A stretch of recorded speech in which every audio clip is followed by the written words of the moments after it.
Hello hello hello hello hello नमस्कार, जय हिंद दोस्तों। मैं हूं दुर्गेश सिंह और आप सभी का स्वागत करता हूं ईगल केमिस्ट्री क्लासेस के ऑनलाइन प्लेटफॉर्म पर। दोस्तों, हम लोग आज से शुरू करने वाले हैं कक्षा 10 का भौतिक विज्ञान। कक्षा 10 के भौतिक विज्ञान में एक चैप्टर है प्रकाश का परावर्तन एवं अपवर्तन। ये चैप्टर समझ लीजिए आपके लाइफ से जुड़ा हुआ है। ये चैप्टर काफी इंपॉर्टेंट भी है, आपके कक्षा 10 के लिए भी इंपॉर्टेंट है, आप आगे जाओगे कक्षा 12 के लिए भी इंपॉर्टेंट है। इसके बाद आप जाओगे कंपटीशन का एग्जाम देने, वहां पर भी ये काफी इंपॉर्टेंट है। तो ये चैप्टर काफी इंपॉर्टेंट रहने वाला है आप सभी के लिए। तो आप सभी से निवेदन है कि आप सभी इसे मन लगाकर ईमानदारी के साथ देखिएगा, और हो सके तो आप एक बार पहले ऐसे ही देख लीजिए, फिर उसके बाद नोट्स बनाइएगा। लेकिन आप नोट्स जरूर बना के रखिएगा दोस्तों, क्योंकि नोट्स बनाना समझ लीजिए एक अच्छे स्टूडेंट की आदत है। क्योंकि आपको बाद में जो है इतना बड़ा वीडियो देखने की जरूरत नहीं पड़ेगी, आप केवल अपना नोट्स रिवाइज कर लेंगे, सारी चीजें रिवाइज हो जाएंगी। तो नोट्स सभी लोग प्रिपेयर करिए, चाहे फिजिक्स हो, चाहे केमिस्ट्री हो, चाहे जो भी सब्जेक्ट हो, नोट्स आप जरूर प्रिपेयर करिए। ओके, तो आइए हम लोग स्टार्ट करते हैं कक्षा 10 का भौतिक विज्ञान का पहला चैप्टर, प्रकाश का परावर्तन एवं अपवर्तन। चैप्टर का नाम डालिएगा प्रकाश का परावर्तन एवं अपवर्तन। प्रकाश का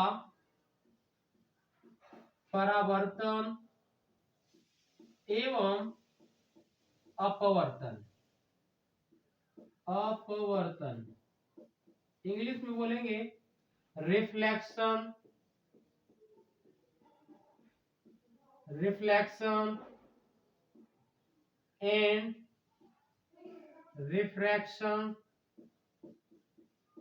refraction of light, of light. Okay, लेकिन हम आपको यहां से नहीं शुरुआत करते हैं, हम शुरुआत करते हैं आवेश से।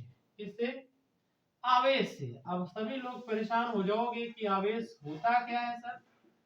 आपने शुरुआत तो आवेश से कर दी, बट आवेश क्या चीज है? सिंपल कुछ भी नहीं, आवेश एक प्रकार का गुणधर्म है किसी भी वस्तु, किसी भी बॉडी का, जिसकी वजह से उसमें छोटी छोटी हल्की हल्की वस्तुओं को अपनी ओर चिपकाने की, अट्रैक्ट करने की क्षमता उत्पन्न हो जाती है। जैसे अपना कंघा लीजिए, कंघे से अपने बाल को खूब रगड़िए, खूब रगड़िए, बाद में देखिए कागज को छोटे छोटे टुकड़े में तोड़कर उससे चिपकाइए, तो कागज का टुकड़ा कंघ से कंघे से चिपक जाता है। तो कंघे से चिपका क्यों? क्या कंघे में चुंबक है? नहीं, कंघे में एक ऐसी प्रॉपर्टी डेवलप्ड हो गई जो उस छोटे से टुकड़े को अपनी ओर चिपका ले रही है। उसी प्रॉपर्टी को ही क्या बोलते हैं? आवेश। क्या बोलते हैं? आवेश। ठीक, ये आवेश एक्चुअली देखिए क्या होता है ना, ये तीन प्रकार से रह सकता है। कितने प्रकार से रह सकता है? तीन प्रकार से। कौन कौन से तीन प्रकार से रह सकता है देखिएगा। पहला, वो जब रेस्ट में हो। चार्ज जब किस में हो? आपका रेस्ट में हो। रेस्ट का मतलब होता है स्थिर अवस्था में हो। पहला कंडीशन तब जब चार्ज स्थिर अवस्था में हो। दूसरा कंडीशन तब जब चार्ज डायनेमिक हो या यूनिफॉर्म मोशन कर रहा हो। यूनिफॉर्म का मतलब एक समान, यूनिफॉर्म मोशन का मतलब एक समान गति कर रहा हो। और नॉन यूनिफॉर्म मोशन का मतलब होता है, नॉन यूनिफॉर्म मोशन का मतलब होता है असमान गति। हिंदी में अगर लिखना चाहे तो आप एक समान गति लिख सकते हैं इसे, एक समान गति। इसे आप लिख सकते हैं असमान गति, असमान गति। ओके, आवेश को क्या लिखेंगे आप? चार्ज लिखेंगे। क्या लिखेंगे? चार्ज। ओके, तो जब चार्ज जो है रेस्ट अवस्था में रहता है, स्थिर अवस्था में रहता है, तो केवल और केवल एक चीज जनरेट होती है, केवल और केवल एक फील्ड जनरेट होती है, जिसे इलेक्ट्रिक फील्ड बोलते हैं। इलेक्ट्रिक फील्ड कहते हैं दोस्तों। इलेक्ट्रिक फील्ड को क्या बोलते हैं? विद्युत क्षेत्र, हिंदी में विद्युत क्षेत्र। ओके, और जब यूनिफॉर्म मोशन करता है, दो दो क्षेत्र उत्पन्न होती है, एक तो इलेक्ट्रिक फील्ड, दूसरा मैग्नेटिक फील्ड। इलेक्ट्रिक फील्ड, दूसरा है मैग्नेटिक फील्ड। ये कब होगा? जब आपका यूनिफॉर्म मोशन करेगा। बट अगर नॉन यूनिफॉर्म मोशन कर रहा है तो तीन तीन चीजें जनरेट होती हैं। First of all electric field, electric field. Second is magnetic field, magnetic field. और इसी के बाद इसमें एक चीज और जनरेट होती है जिसे बोलते हैं electromagnetic wave. Electromagnetic wave, electromagnetic wave. Okay, तो जब चार्ज रेस्ट अवस्था में होता है तो इस समय केवल और केवल इलेक्ट्रिक फील्ड जनरेट होती है, और यूनिफॉर्म मोशन करता है तो इलेक्ट्रिक फील्ड और मैग्नेटिक फील्ड दोनों जनरेट होती है। और अगर नॉन यूनिफॉर्म मोशन कर रहा है तो वहां पर electric field, magnetic field and electromagnetic wave, ये तीन चीजें जनरेट होती है। स्थिर अवस्था में अगर है तो वेलोसिटी यहां पर होती है 0, एक्सीलरेशन भी होता है 0। अगर मैं बात करूं यूनिफॉर्म मोशन में तो velocity is not equal to 0, मतलब वेलोसिटी 0 नहीं होगी, बट एक्सीलरेशन अभी भी आपका त्वरण अभी भी क्या होगा, 0 होगा। यहां पर बात करें तो velocity not equal to 0 and acceleration also is not equal to 0, मतलब यहां पर ना तो आपका वेग 0 होगा ना ही त्वरण 0 होगा। ठीक, इस अवस्था में कौन कौन से क्षेत्र या कौन कौन सी फील्ड जनरेट होगी, विद्युत क्षेत्र, चुंबकीय क्षेत्र और इलेक्ट्रोमैग्नेटिक तरंग। इलेक्ट्रोमैग्नेटिक का मतलब विद्युत चुंबकीय तरंग इसे बोलते हैं हिंदी में भाई, इसे बोलेंगे विद्युत चुंबकीय तरंग, विद्युत चुंबकीय तरंग। ओके, इसे हिंदी में क्या बोलेंगे, चुंबकीय, चुंबकीय फील्ड, चुंबकीय क्षेत्र, चुंबकीय क्षेत्र, और इसे क्या बोलेंगे, विद्युत क्षेत्र, विद्युत क्षेत्र। ओके, चलिए अब समझिएगा, अगर आप चार्ज रेस्ट अवस्था में रखे हैं तो, या कोई भी चार्ज अगर रेस्ट अवस्था में है, स्थिर अवस्था में है, तो जो उसकी स्टडी होती है कहाँ की जाती है, इलेक्ट्रोस्टैटिक में। आपका चैप्टर है क्लास 12 का पहला, नाम है इलेक्ट्रोस्टैटिक, हिंदी में बोलते हैं इसे स्थिर वैद्युतिकी, स्थिर वैद्युतिकी। ओके, इस चैप्टर में आपका जब रेस्ट अवस्था में चार्ज होता है तो यहाँ पर स्टडी की जाती है। तो मेनली इस चैप्टर में आपकी इलेक्ट्रिक फील्ड की स्टडी की जाती है। डिफरेंट टाइप ऑफ चार्ज से हम लोग इलेक्ट्रिक फील्ड निकालते हैं। ओके, तो इलेक्ट्रिक फील्ड की स्टडी या रेस्ट चार्ज जब है तो उसकी स्टडी कहाँ की जाती है, स्थिर वैद्युतिकी में। और अगर यूनिफॉर्म मोशन कर रहा है तो उस चार्ज की स्टडी कहाँ की जाती है, इलेक्ट्रोडायनेमिक में। कहाँ पे की जाती है, इलेक्ट्रोडायनेमिक में, इलेक्ट्रो डायनामिक में की जाती है। ओके, इलेक्ट्रोडायनेमिक बोलिए या इलेक्ट्रोमैग्नेटिज्म बोलिए, इसे क्या बोलिए, इलेक्ट्रो मैग्नेटिज्म, मैग्नेटिज्म। इलेक्ट्रोमैग्नेटिज्म की जो स्टडी है उसमें कहा, सॉरी, यूनिफॉर्म मोशन में जब कोई चार्ज है तो यहाँ पर उसकी स्टडी कहाँ होती है, इलेक्ट्रोमैग्नेटिज्म में होती है। इलेक्ट्रो का मतलब विद्युत, मैग्नेटिज्म का मतलब चुंबकत्व, विद्युत चुंबकत्व में होती है। उसके बाद अगर नॉन यूनिफॉर्म मोशन है तो इसमें देखिए तीन चीजें जनरेट होती है, कौन कौन, electric field, magnetic field and electromagnetic wave. अब इलेक्ट्रोमैग्नेटिक वेव क्या होती है मैं आपको बताना चाहता हूँ। देखिएगा, इलेक्ट्रोमैग्नेटिक वेव केवल एक नहीं होती, कई प्रकार की हो सकती है। इलेक्ट्रोमैग्नेटिक वेव कई प्रकार की हो सकती है। आपको जब वेव सुनते हैं, तरंग सुनते हैं, तो सर ऐसे ही हमें दिमाग में आती है इमेज, यही दिमाग में आता है, इसे ही क्या बोलते हैं, तरंग बोलते हैं। तो हर एक तरंग का तरंग दैर्घ्य होता है भाई, लैम्डा होता है, वेवलेंथ होता है। जैसे यहां से देखिएगा, इसे ऊपर जा रही है इसे क्या बोलते हैं, श्रिंग, और ये नीचे आ रही है इसे बोलते हैं गर्त। तो दो लगातार श्रिंग ले लीजिए या दो लगातार गर्त ले लीजिए, इनके बीच की जो डिस्टेंस होती है, इनके बीच की जो डिस्टेंस होती है उसी को तरंग दैर्घ्य बोलते हैं, और इसे अंग्रेजी में लैम्डा, सॉरी, वेवलेंथ, और उसका रिप्रेजेंटेशन होता है लैम्डा। क्या होता है, लैम्डा। तो हर एक प्रकाश की या हर एक इलेक्ट्रोमैग्नेटिक वेव का तरंगदैर्घ्य या लैम्डा सेम नहीं हो सकता, डिफरेंट डिफरेंट तरंगदैर्घ्य होता है।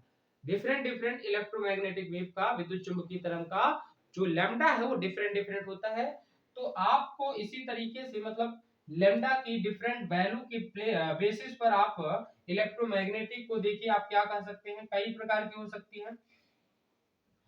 एक्स रे हो सकती है, एक्स रे हो सकती है, गामा रे हो सकती है ना, यूवी रे हो सकती है, यूवी रे हो सकती है, रेडियो वेव हो सकती है, रेडियो वेव हो सकती है, और क्या हो सकती है, इसी में हो सकती भाई आपकी माइक्रोवेव हो सकती है, माइक्रोवेव हो सकती है, और इसी में हो सकती है आपकी infrared wave, infrared, infrared wave. तो मतलब कई प्रकार की वेव हो सकती है। ठीक, इसी तरीके से एक वेव और होती है जिसे कहते हैं विजिबल वेव। क्या विजिबल वेव, WAVE, हिंदी में क्या बोलेंगे इसे, दृश्य तरंग, दृश्य तरंग। ओके, तो दृश्य तरंग जो होती है वो एक्चुअली दिखती है। दृश्य तरंग जो होती है इसमें 7 कलर होते हैं मेरे, आपको पता है, विबग्योर, बैगनी है पिनाला, विब जी ग्योर ना, GYOR, ये विबग्योर होता है। तो ये आपकी 7 कलर की होती है आपकी विजिबल वेव। विजिबल वेव मतलब दृश्य तरंग कितने प्रकार की होती है, कितने रंग की होती है, 7 रंग की होती है, जिसे बोलते हैं विबग्योर या बैगनी है पिनाला। क्या है बैगनी पिनाला, बैगनी, जामुनी, बैगनी नीला, हरा, पीला, नारंगी, उसके बाद लाल। ओके, तो ये 7 कलर होते हैं किसी भी विजिबल या किसी भी दृश्य तरंग में। तो अब ये दृश्य तरंग जो है इसकी स्टडी कहाँ की जाती है भाई, इसकी स्टडी की जाती है प्रकाश में, लाइट में। इसमें स्टडी की जाती है इसकी लाइट में। अब यहां से देखिएगा ये चैप्टर कहां से कहां तक गया, यहां से ये चैप्टर शुरुआत हो रहा है। लाइट की शुरुआत कहां से होती है, विजिबल वेव से, दृश्य तरंग से। दृश्य तरंग न होती तो आप लाइट न पढ़ते, क्योंकि दृश्य तरंग ही जो है हमें दिख पाती है और कोई भी तरंग दिख नहीं पाती। ओके, तो दृश्य तरंग का मतलब क्या है, अच्छा, दृश्य तरंग या विजिबल वेव एक प्रकार की विद्युत चुंबकीय तरंग है। विद्युत चुंबकीय तरंग कई प्रकार की होती है जिनके अलग अलग तरंगदैर्घ्य होते हैं, उसी में से एक तरंग आपकी क्या है, विजिबल वेव है या दृश्य तरंग है। दृश्य तरंग हो, दृश्य तरंग में जो आपकी लाइटें होती हैं 7 कलर की होती हैं, उनको याद करने की ट्रिक क्या है, बैगनी है पिनाला या विबग्योर, विबग्योर। तो यहां से होती है लाइट की शुरुआत। तो चलिए अब लाइट की हम लोग शुरुआत करते हैं। ठीक, हम लोग प्रकाश की शुरुआत करने वाले हैं, प्रकाश की शुरुआत करने वाले, इसे इंग्लिश में बोलते हैं लाइट। क्या बोलते हैं, लाइट। ओके, तो देखिएगा लाइट का जो अध्ययन है, प्रकाश का जो अध्ययन है उसे बोलते हैं प्रकाशिकीय। प्रकाश का अध्ययन, प्रकाश का अध्ययन क्या कहलाता है, प्रकाशिकीय कहलाता है। प्रकाशिकीय कहलाता है, प्रकाशिकीय ऐसा लिख सकते हैं आप, कहलाता है। ओके, इसे इंग्लिश में क्या बोलते हैं प्रकाशिकी को, ऑप्टिक्स। क्या बोलते हैं, ऑप्टिक्स। तो ऑप्टिक्स को मिलाकर के हम लोग को पढ़ना पड़ता है। तो क्लास 12th में ऑप्टिक्स जो चैप्टर इसको 2 पार्ट में डिवाइड किया गया है। या ऑप्टिक्स कितने प्रकार का हो सकता है, 2 प्रकार का हो सकता है। कौन कौन सा, पहला देखिएगा रे ऑप्टिक्स, पहला क्या है, रे ऑप्टिक्स। दूसरा है आपका वेव ऑप्टिक्स, वेव ऑप्टिक्स। आपको ऑप्टिक्स 2 पार्ट में पढ़ना होता है, पहला रे ऑप्टिक्स की तरह, दूसरा वेव ऑप्टिक्स की तरह। रे ऑप्टिक्स का मतलब होता है तरंग प्रकाशिकीय, तरंग प्रकाशिकीय, प्रकाशिकीय। और ये सॉरी ये तो क्या है ना, किरण प्रकाशिकीय, किरण।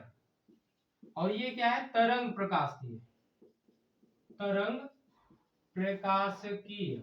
ओके, ये है आपका तरंग प्रकाशिकी, यह है किरण प्रकाशिकी। अब इसमें देखिएगा तरंग प्रकाशिकी में कौन कौन सी चीजें पढ़ते हैं उसको मैं लिखाऊं बाद में, चलिए। लेकिन अभी जान लीजिए ऑप्टिक्स कितने पार्ट होते हैं, 2 पार्ट हैं, रे ऑप्टिक्स और वेव ऑप्टिक्स।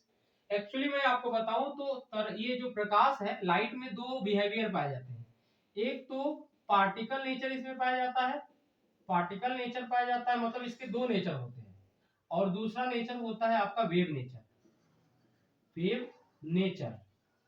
तो समझिएगा यहां पर जब अगर बात कर रहे हैं आप पार्टिकल नेचर की, पार्टिकल नेचर की, लाइट के पार्टिकल नेचर की जब बात कर रहे हैं तो वहां पर होगा, उसकी स्टडी होगी किरण प्रकाशिकी में। अगर आप वेव की बात कर रहे हैं, प्रकाश के वेव नेचर की बात कर रहे हैं, प्रकाश के वेव नेचर मतलब तरंग प्रकृति की बात कर रहे हैं, तरंग प्रकृति की बात कर रहे हैं, तो यहाँ पर क्या होता है, उसका अध्ययन कहाँ किया जाता है, वेव ऑप्टिक्स में। ओके, तो ray optics and wave optics, there are 2 parts of optics. Ray optics में किसकी स्टडी की जाती है, क्या कहते हैं, लाइट के पार्टिकल नेचर की। और अगर हम वेव ऑप्टिक्स की बात करें, इसमें किसकी स्टडी की जाती है, इसमें आपकी वेव नेचर की, लाइट की वेव नेचर की स्टडी की जाती है। ये रहा आपका प्रकाश की। ओके, अब हम लोग क्या करते हैं, रे ऑप्टिक्स स्टार्ट करते हैं, या सबसे पहले लाइट देखते हैं एक्चुअली में लाइट क्या होती है, फिर उसके बाद स्टार्ट करते हैं। ओके, तो आप लोग हेडिंग डालिएगा प्रकाश। क्या हेडिंग डालिएगा, प्रकाश, लाइट। क्या हेडिंग डालिएगा, लाइट। ओके, लाइट एक्चुअली क्या है, लिखिएगा, पहला पॉइंट लिखिएगा, लाइट मतलब प्रकाश। प्रकाश एक प्रकार की ऊर्जा है, प्रकाश एक प्रकार की ऊर्जा है। आगे लिखिएगा, प्रकाश स्वयं नहीं दिखाई देती है, यह दिखाने में सहायता प्रदान करती है।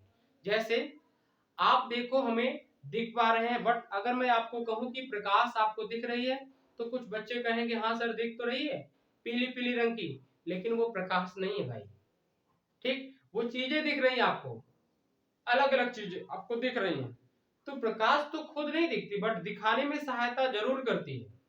तो आप लिखिएगा, प्रकाश क्या है, प्रकाश एक प्रकार की ऊर्जा है जो स्वयं नहीं दिखाई देती, बल्कि दूसरी वस्तुओं को दिखाने में सहायता करती है। समझ में आया? या किसी भी व्यक्ति के दृष्टि में, किसी भी व्यक्ति के आंख में दृष्टि संवेदना उत्पन्न जरूर करती है। कौन? प्रकाश। समझ आया ना? चलिए, अब प्रकाश के हम लोग देखते हैं गुणधर्म, प्रकाश के देखते हैं गुणधर्म। ओके, तो चलिएगा, हेडिंग डालिएगा, प्रकाश के लक्षण, कैरेक्टरिस्टिक्स ऑफ लाइट। पहला लिखिएगा, it is a form of energy, यह प्रकाश, यह लिखिए, यह ऊर्जा का एक रूप है। It is a form of energy, यह ऊर्जा का एक रूप है, ऊर्जा का एक रूप है, मतलब कुल मिलाकर एक ऊर्जा है। दूसरा पॉइंट लिखिएगा, प्रकाश में दो प्रकृति पाई जाती है, प्रकाश में, या लिख लीजिएगा, द्विक लक्षण पाया जाता है प्रकाश में, या प्रकाश की प्रकृति लिख लीजिए, प्रकाश की प्रकृति द्वैती होती है, या द्वैती प्रकृति होती है, द्वैत प्रकृति होती है। ओके, चलिए, द्वैत प्रकृति का मतलब समझिएगा, वही कण प्रकृति, कण प्रकृति, और दूसरा है तरंग प्रकृति, तरंग प्रकृति। तो इसके कितने नेचर पाए जाते हैं? दो, कण प्रकृति और तरंग प्रकृति। तीसरा पॉइंट लिखिएगा, निर्वात में प्रकाश की चाल, निर्वात में प्रकाश की चाल, प्रकाश की चाल कितनी होती है? ये होती है 3 × 10⁸ मीटर पर सेकेंड। ओके, अगर मैं बात करूं किसी माध्यम में, किसी माध्यम में जिसका अपवर्तनांक क्या हो, अपवर्तनांक, जिसका अपवर्तनांक जो है n हो, तो किसी माध्यम में प्रकाश की चाल क्या हो जाएगी, प्रकाश की चाल क्या हो जाएगी, समझिएगा, 3 × 10⁸ में ना आपको डिवाइड करना पड़ेगा उसके प्रकाश के मीडियम या माध्यम के अपवर्तनांक से। जैसे माध्यम का अपवर्तनांक अगर n है, तो माध्यम में, उस माध्यम में प्रकाश की चाल क्या होगी, 3 × 10⁸ n। ये चौथा पॉइंट हो गया। पांचवा पॉइंट लिखिएगा, प्रकाश की आवृत्ति, या किसी एक स्रोत से उत्पन्न होने वाली प्रकाश की आवृत्ति सदैव समान रहती है,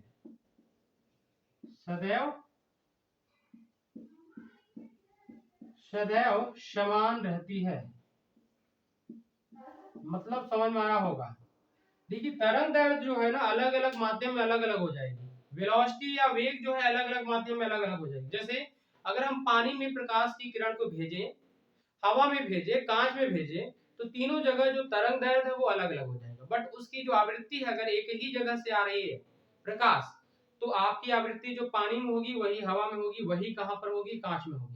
तो तरंग दैर्ध्य क्या होती है, अलग अलग माध्यम में अलग अलग होता है, बट किसी एक स्रोत से उत्पन्न होने वाली प्रकाश की आवृत्ति सदैव क्या होती है, समान होती है। पांचवा पॉइंट, छठवां पॉइंट लिख लीजिएगा वही कि प्रकाश की तरंगदैर्घ्य, प्रकाश का तरंगदैर्घ्य माध्यम पर, माध्यम के अपवर्तनांक पर निर्भर करता है। प्रकाश का तरंगदैर्घ्य, प्रकाश का तरंगदैर्घ्य किस पर निर्भर करता है, प्रकाश का तरंगदैर्घ्य माध्यम के अपवर्तनांक पर निर्भर करता है। माध्यम के अपवर्तनांक, अपवर्तनांक पर निर्भर करता है, निर्भर करता है। ओके, चलिए ये इतना पॉइंट हुआ। चलिए अगला पॉइंट देखिएगा क्या है, सातवां पॉइंट। सातवां पॉइंट क्या है, प्रकाश सीधी रेखा में चलती है। Light travels in straight line, light travels in straight line, प्रकाश एक सीधी रेखा में चलती है, एक सीधी रेखा में चलती है, चलती है। ओके, आठवां पॉइंट लिखेगा, प्रकाश छाया उत्पन्न करती है, छाया उत्पन्न करती है। ओके, ये रहा आठवां पॉइंट। नौवां पॉइंट लिखिएगा आप,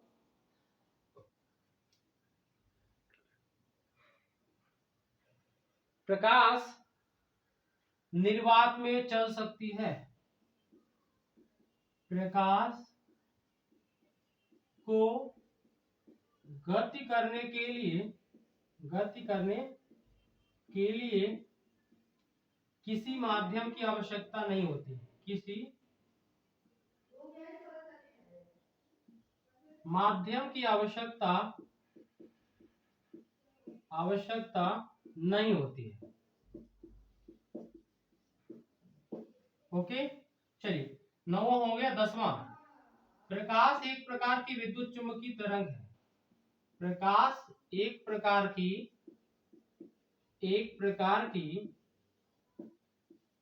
विद्युत चुंबकीय तरंग है, चुंबकीय तरंग है। ओके,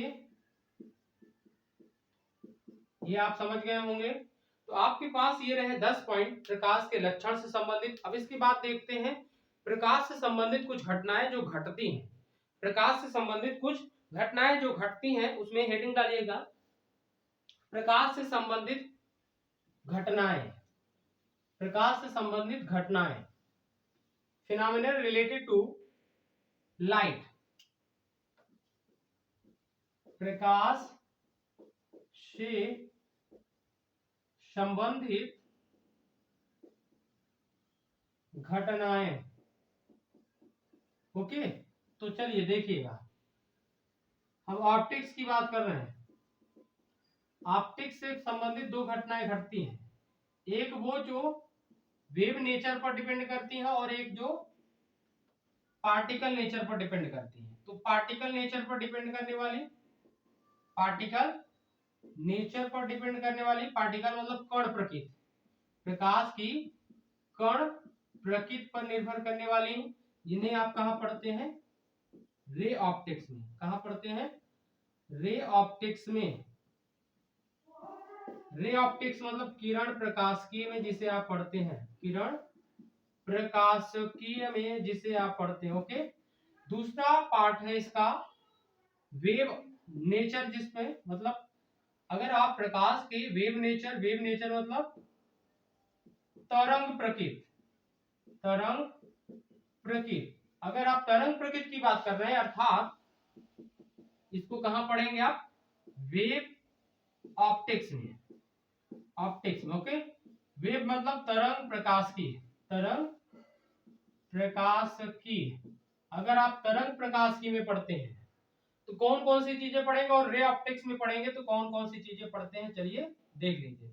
आपने देखा होगा रिफ्लेक्शन, परावर्तन, परावर्तन, आपने सुना होगा अपवर्तन, अपवर्तन। आपने सुना होगा वर्ण विक्षेपण, वर्ण विक्षेपण। इधर आपने सुना होगा विवर्तन, आपने सुना होगा ध्रुवण। ओके, आपने सुना होगा व्यतिकरण। विवर्तन को बोलते हैं, व्यतिकरण को बोलते हैं इंटरफेरेंस, ध्रुवण को बोलते हैं पोलराइजेशन, और विवर्तन को बोलते हैं, चलिए इंग्लिश बताते हैं। ओके, चलिए अब यहां पर देखिएगा, इसी में आता है क्रॉम्पटन इफेक्ट, क्रॉम्पटन प्रभाव, क्रॉम्पटन प्रभाव। तो ये जितनी भी घटनाएं घटती हैं ये प्रकाश की तरंग प्रकृति को प्रदर्शित करती हैं, और ये जो घटनाएं घटती है प्रकाश के कण प्रकृति को प्रदर्शित करती हैं। इन्हीं घटनाओं को हमको पढ़ना होता है एक्चुअली में, इन्हीं घटनाओं को हम लोग बारी बारी से पढ़ेंगे, लेकिन जो आपका चैप्टर है, आपका जो सिलेबस है, वो केवल परावर्तन और अपवर्तन है, केवल परावर्तन पढ़ना होता है और अपवर्तन पढ़ना होता है। तो आप अब जो है हम लोग पढ़ते हैं प्रकाश का परावर्तन एवं अपवर्तन, बट उसके पहले कुछ प्रकाश से संबंधित शब्दावलियां हैं, उनको जानना जरूरी है। चलिए हम लोग प्रकाश से संबंधित जितनी भी शब्दावलियां हैं उनको हम लोग अगले चैप्टर में, अगले वीडियो में देखने वाले हैं। तो जय हिंद दोस्तों, आप लोग नोट्स बनाते रहिएगा। जय हिंद।